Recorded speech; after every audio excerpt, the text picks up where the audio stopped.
C'est le grand rendez-vous des amoureux des mots, coup d'envoi aujourd'hui de la semaine de la langue française et de la francophonie. Elle dure jusqu'au 24 mars, avec en point d'orgue mercredi prochain la journée internationale de la francophonie. Et tout cela nous emmène ce soir au Canada, pays où la langue française semble en perte de vitesse. Bonsoir Liane Roy. Bonsoir. Vous êtes la présidente de la FCFA, la Fédération des communautés francophones et acadiennes du Canada. Et c'est peut-être de vous que viendra la solution pour redonner vie à la langue française. Alors d'abord, expliquez-nous quelle est précisément votre mission. Ben, tout à fait, parce que ça me fait plaisir d'en parler. C'est toujours une passion pour moi, la francophonie et la francophonie canadienne en plus. Donc, le rôle de la FCFA, qui est la Fédération des communautés francophones et acadiennes du Canada, le rôle, c'est de promouvoir la vitalité des communautés. Nous, ici, nos regroupements, on appelle ça des communautés, donc c'est le fait français et la dualité linguistique. C'est de travailler avec le gouvernement du Canada pour le plein respect de la loi sur les langues officielles et les obligations linguistiques qui sont reliées à cette loi. Nous avons aussi un mandat de défendre les droits des francophones vivant en situation minoritaire et de coordonner au niveau national tout ce qui est fait pour le développement et mettre en valeur l'immigration francophone et la diversité au sein de nos communautés. Nous sommes environ... Oui. Voilà qui est clair. On va pouvoir développer tout cela tout au long de cette interview. Alors, la langue française est effectivement l'une des deux langues officielles au Canada. Elle est principalement parlée au Québec. Et pourtant, la part de locuteurs francophones diminue aujourd'hui dans le pays. Comment, très concrètement, ce déclin se manifeste ? C'est peut-être un déclin plus au niveau des services et de la possibilité de vivre en français, parce que vous le savez, il y a des francophones qui vivent dans chacune des provinces et partout au niveau des 3 territoires, au niveau du Canada tout entier. Nous sommes environ 2,8 millions à l'extérieur du Québec qui sont des parlants français et qui, pour la plupart, vivent en français à tous les jours. Ça veut dire qu'il y a une responsabilité institutionnelle, administrative dans ce déclin de la langue française au Canada ? Il y a un peu une responsabilité, oui, mais on a eu de très bonnes nouvelles récemment. En 2023, on a eu une modernisation de la loi sur les langues officielles.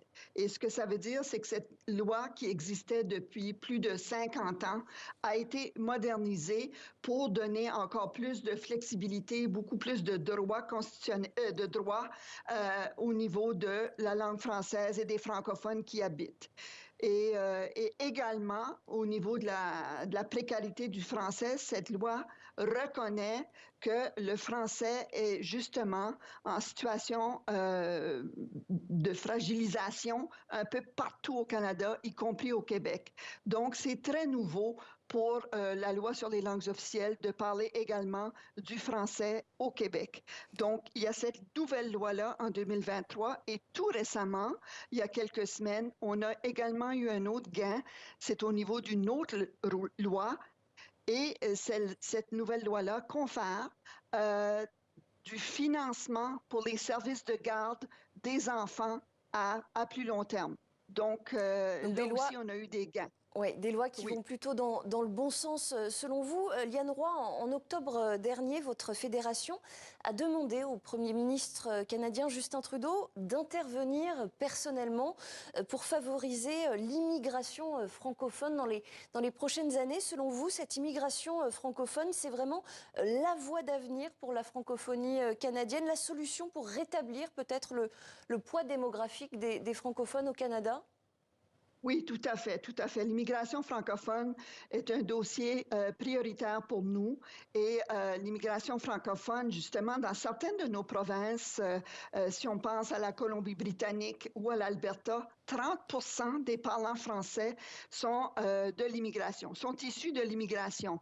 Donc, si on veut rétablir le poids démographique un peu partout au pays, ça va passer définitivement par l'augmentation de l'immigration francophone. Mais quand vous dites rétablir le poids démographique des francophones dans le pays, c'est quoi les chiffres concrètement ? Qu'est-ce que vous espérez Dans cette nouvelle loi que je vous ai parlé, la modernisation de la loi sur les langues officielles, il y a un article de la loi qui précise qu'on veut rétablir, le gouvernement fédéral veut rétablir le poids démographique des francophones à ce qu'il était en 1971. Donc, c'est-à-dire C'est-à-dire à à peu près 6. 6%. Oui, de la population. Et ça, c'est pour les francophones qui vivent à l'extérieur du Québec. Maintenant, on est aux environs de 3,4 %. Fait que vous voyez, depuis les années 70, le poids démographique a continué à diminuer. Mais du coup, Et ça vous semble faisable? oui, tout à fait. Nous, on a fait des études et c'est pour cette raison qu'on a parlé spécifiquement au premier ministre canadien pour lui demander d'augmenter le niveau, les cibles en immigration francophone pour justement rétablir le poids démographique. Si on veut rétablir le poids démographique dans les 25-30 prochaines années, il faudra avoir une cible en immigration d'autour de 12 %. Ça prend minimum 8 % pour ne pas continuer à diminuer le poids démographique. Donc, ça prend 8 % pour maintenir et environ 12 % par année pour augmenter. Liane Roy, vous estimez aujourd'hui que le gouvernement canadien en fait assez, en fait suffisamment pour favoriser cette immigration francophone? Le gouvernement canadien on voudrait toujours, comme vous le savez, une organisation non gouvernementale veut toujours qu'on en fasse beaucoup plus.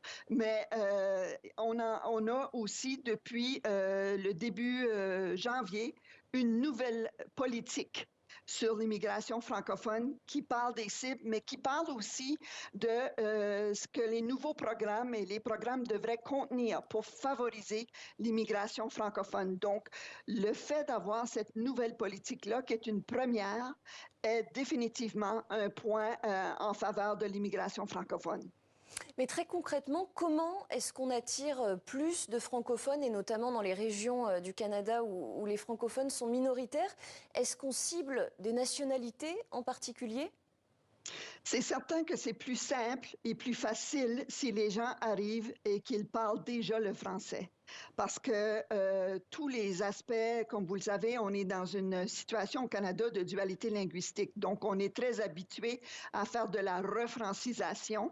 C'est plus simple et c'est moins coûteux pour les gens si les gens arrivent dans nos régions et ils sont déjà parlant français. Donc, ça veut dire qu'il y a des nationalités qui sont privilégiées, des nationalités francophones pour qui la voie de l'immigration sera plus facilement ouverte au Canada? Tout à fait, tout à fait. Effectivement, les ressortissants des pays de la francophonie, entre autres, sont des gens qui sont plus habitués peut-être à vivre en français et de pouvoir fonctionner en français. Donc, pour nous, c'est ce qui est important, c'est d'aller chercher des gens qui sont déjà des locuteurs, qui parlent déjà le français et qui peuvent s'intégrer, s'insérer dans la vie communautaire, la vie de tous les jours, dans nos écoles, dans nos garderies, etc. Donc, c'est ce qui est important pour nous.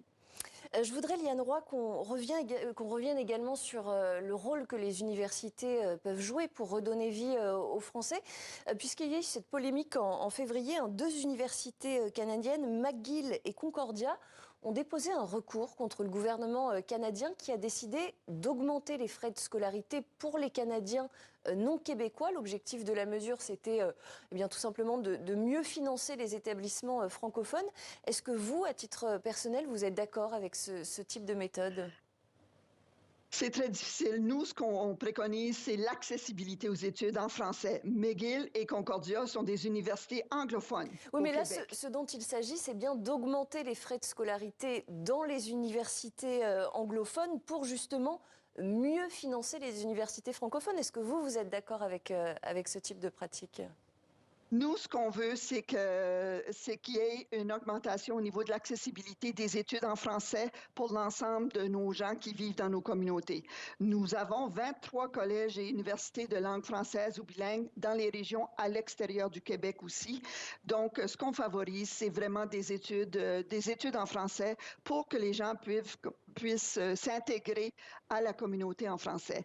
Donc, dans les universités où on a des droits de scolarité qui varient, on a fait des ententes particulières avec la province du Québec pour les universités francophones, pour que les gens puissent aller étudier dans les universités francophones au Québec. Maintenant, pour les universités anglophones, nous, on n'a pas fait de démarche parce que ce qu'on privilégie, c'est que les gens puissent aller étudier en français. Donc ça veut dire que sur le principe, vous êtes d'accord pour que cette meilleure accessibilité aux Français et aux universités francophones se fasse au détriment des universités anglophones? Si je résume bien votre propos. On a besoin des universités anglophones aussi pour la recherche, pour tout ce qu'ils font.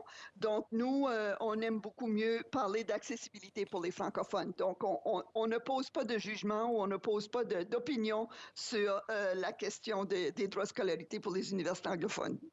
Très bien. Liane Roy, vous êtes en poste depuis 2021 à la tête de la FCFA. Parmi les actions concrètes que vous avez mises en œuvre pour relancer le français, la francophonie, quelles sont celles qui, selon vous, ont le plus immédiatement et le plus efficacement porté leurs fruits? Mais je pense que tout ce qu'on fait pour l'immigration francophone, comme on vient de le mentionner, est très, très, très important pour augmenter le poids démographique des francophones. Tout ce qui est fait aussi au niveau de la petite enfance pour s'assurer qu'on ait des places en garderie pour commencer le continuum en éducation en français. Parce que vous le savez, je ne sais pas si vous le savez, mais ici, c'est très clair au Canada, en région minoritaire, si on ne commence pas à se servir des services en français en très bas âge, il est très difficile après pour les gens de revenir vers le continuum en français, de revenir à l'école en français ou de faire ses études dans une institution postsecondaire en français. Donc, on préconise l'augmentation de places en garderie ou en crèche, comme vous appelez chez vous, pour que les tout petits, les poupons, peuvent commencer à vivre en français. Liane Roy, vous restez avec nous. Je vous propose qu'on revienne à présent en images sur l'histoire des Canadiens francophones et sur le processus qui a justement conduit à leur minorisation. C'est un reportage de Radio-Canada. À tout de suite. Monsieur le Président, merci. Je présente des excuses à tous les Franco-ontariens dont la famille et la communauté ont souffert à cause du règlement 17. En 1912, l'Ontario adopte le règlement 17 qui limite pendant 15 ans l'enseignement du français dans les écoles.